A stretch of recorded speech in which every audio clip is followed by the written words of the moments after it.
నిన్న ఒక్కరి మృతదేహం బయటపడ్డది. ఏది ఈ ఎస్ఎల్బీసీ టన్నెల్లో ఇరుక్కున్న వాళ్ళది. సొరంగంలో కార్మికులు పనిచేస్తూనే ఉన్నారు. కొన్ని మీటర్ల ఎత్తులో బురద పేరుకుపోయింది. అసలు దొరికిన బాడీలు కూడా ఏముంటాయి, దాదాపు 15 రోజులు దాటింది. ఎంత దారుణం. 16 రోజుల అన్వేషణలో ఒక్క బాడీని గుర్తించారు. టీబీఎం ఆపరేటర్ గురుప్రీత్గా నిర్ధారణ. సీఎం రేవంత్ రెడ్డి, మంత్రి ఉత్తమ్ల సంతాపం. బాధిత కుటుంబానికి 25 లక్షల పరిహారం. 25 lakhs పరిహారం ఇవ్వాలనేది ప్రభుత్వం నిర్ణయించిందట. సహాయక చర్యల విషయంలో అయితే గట్టిగానే పనిచేస్తున్నట్టుగా కనబడుతున్నది. మంత్రులు ఎప్పటికప్పుడు పర్యవేక్షిస్తున్నారు, ఏ మాట కామాట. ఆ బాధిత కుటుంబానికి కూడా ఒక 25 లక్షల పరిహారం. మన రాష్ట్రం వాళ్ళంతా కాకపోయినా వాళ్ళు పాపం కష్టపడ్డ కార్మికులు, వాళ్ళ జీవితాలను అర్ధాంతరంగా ముగించుకొని ఆ కుటుంబాలు మొత్తం అనాథలైన వాళ్ళు కాబట్టి వాళ్ళకి ఈ పరిహారాన్ని ప్రభుత్వం ఇస్తుందన్నమాట. శ్రీశైలం ఎడమగట్టు కాలువ సొరంగంలో చిక్కుకున్న వారిలో ఎట్టకేలకు ఒక రాజుకి ఆదివారం కనుగొన్నారు. 16 రోజుల అన్వేషణ అనంతరం ఒక ఇంజనీర్ మృతదేహాన్ని సహాయ బృందాలు గుర్తించాయి.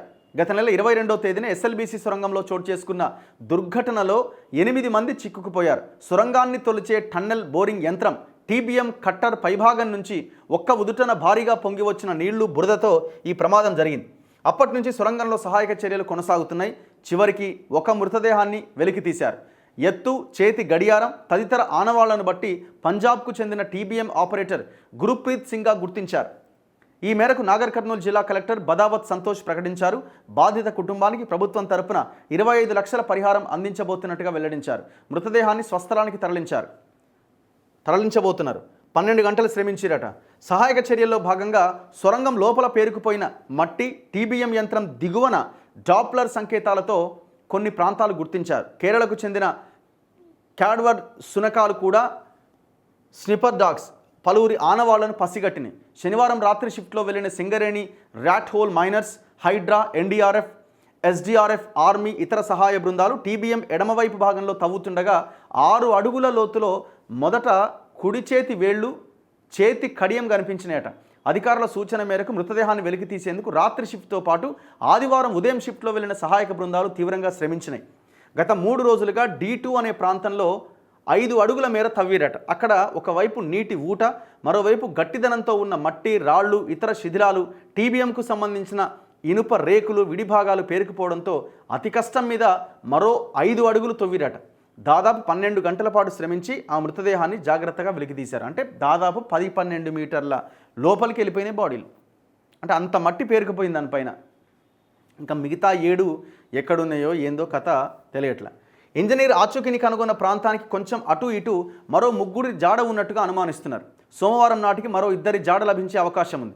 మిగిలిన వారు సొరంగం చిట్టచివరి భాగం వద్ద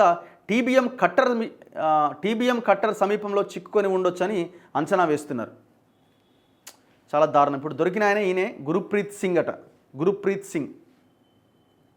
ఆయన 3 సంవత్సరాలుగా ఈ రాబిన్స్ అనే సంస్థలో పనిచేస్తూ ఉన్నాడు. 2022 నుంచి.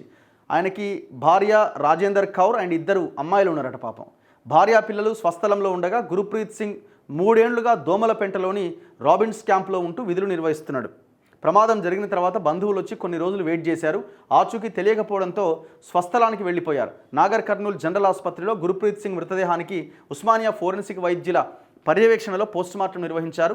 అంతకుముందు కంపెనీ సిబ్బందితో కలిసి భౌతిక గాయంపైన ఉన్న పుట్టుమచ్చలు, చేతి కడియం, పచ్చబొట్ల ఆధారంగా గురుప్రీత్ సింగ్ అని నిర్ధారించారు. చాలా దారుణం పాపం, అన్యాయం.